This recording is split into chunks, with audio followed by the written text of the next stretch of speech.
এই সমস্ত শহীদ সহ আমাদের সকল শহীদদেরকে আল্লাহ তাআলা মাফ করে দিয়ে জান্নাতুল ফেরদাউস নসিব করুন। আপনারা জানেন আমাদের অসংখ্য ভাইয়েরা এখনো আহত অবস্থায়, পঙ্গু অবস্থায় ঢাকা মেডিকেল সহ বিভিন্ন হাসপাতালে চিকিৎসাধীন আছেন। আমরা আল্লাহর কাছে দোয়া করি আল্লাহ তাআলা মেহেরবানি করে এই সমস্ত ভাইদেরকে তার দয়া, অনুগ্রহ, নিরাপত্তা দিয়ে সুস্থতা দান করে তাদের পরিবারের কাছে ফিরে আসার তৌফিক যেন আল্লাহ তাআলা তাদের দান করেন। সম্মানিত ভাই এবং বন্ধুগণ, মূলত প্রধান অতিথি কথা বলবেন। আমরা আমাদের শহীদ পরিবারের গর্বিত সদস্যবৃন্দের সংক্ষিপ্ত কিছু কথা, তাদের অনুভূতি আমরা এখানে শুনব। আমি শুধু দুটো কথা বলে আমার সংক্ষিপ্ত কথা শেষ করতে চাই। আমি প্রথমেই অনুরোধ করতে চাই আমাদের এই সমস্ত শহীদ বীর যোদ্ধা যারা জীবন দিয়েছেন তাদের জন্য বাংলাদেশের বর্তমান অন্তর্বর্তীকালীন সরকার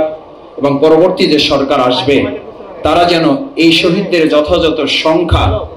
এবং তাদের তালিকা নির্ধারণ করে যে সম্মান এবং যে মর্যাদার আসনে তাদেরকে অধিষ্ঠিত করার কথা তাদের পরিবারকে, সেই দায়িত্ব যেন এই সরকার গ্রহণ করে এবং সে ব্যাপারে যথাযথ পদক্ষেপ যেন গ্রহণ করে, সেই প্রত্যাশা, সেই আহ্বান আমরা এই সরকারের কাছে করছি। একই সাথে আহত, পঙ্গুত্ব বরণকারী স্বাধীনতা যোদ্ধা যারা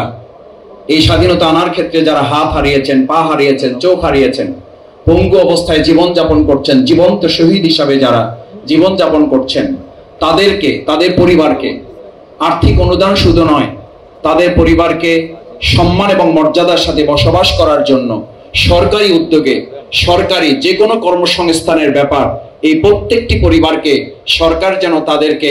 অংশগ্রহণের ভিত্তিতে সুযোগ করে দেয়, সেই আহ্বান আমরা এই সরকারের কাছে করছি এবং আশা করছি যে সরকার এবং পরবর্তীতে নির্বাচনকালীন সরকারের মাধ্যমে যারা এই দেশ পরিচালনার দায়িত্ব গ্রহণ করবে, আমরা আশা করব এই সরকার শহীদ এবং আহত বঙ্গুত্ব পরিবারের প্রত্যেক পরিবারকে কোনো না কোনো ভাবে উত্তম এবং সম্মানজনক কর্মসংস্থানের ব্যবস্থা করে তাদের সম্মান এবং নিরাপদে বসবাস করার ব্যবস্থা তারা করে দেবেন ইনশাআল্লাহ।